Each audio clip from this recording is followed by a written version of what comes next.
French President Emmanuel Macron gathered the deputies of the Republic in March, Tuesday, calling them to carry the reform of the pensions, which must be presented on February 17th, next to the National Assembly after a difficult, laborious passage in special committee, as more than 22,000 amendments had been presented since the beginning of December.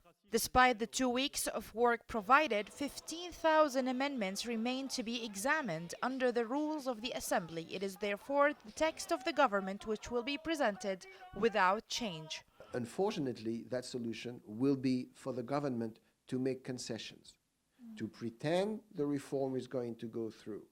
But that reform will be so full of little holes, of little niche that will protect so-and-so and protect that aspect and protect this aspect, that in the end it will be a meaningless reform.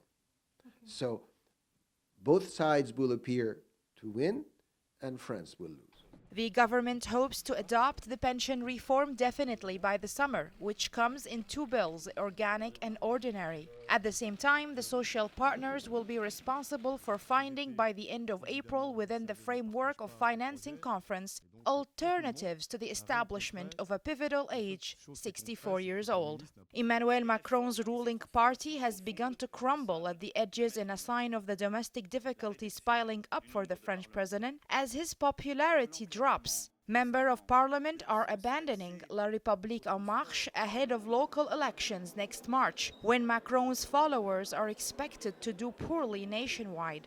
On n'a jamais vu une politique aussi autoritaire, depuis en gros le général de Gaulle. C'est-à-dire, c'est moi qui gouverne, les autres pouvoirs dans la société, que ce soit le pouvoir du Parlement ou le pouvoir même judiciaire, sont considérés comme de second plan. Et je pense qu'il y a une forme de verrouillage aujourd'hui de la société française, de la pratique, disons, de gouvernement, de la gouvernance qui est peut-être inquiétant. After 3 defections last week, the party now has 300 members of the National Assembly, dropped down to 289, representing an absolute majority in the lower house of parliament. Everybody thought that President Emmanuel Macron represented the continuity for former socialist President François Hollande's social democracy. And it's not that at all. This is Farah Al Hashim reporting for KTVT News from the heart of the Élysée, Paris.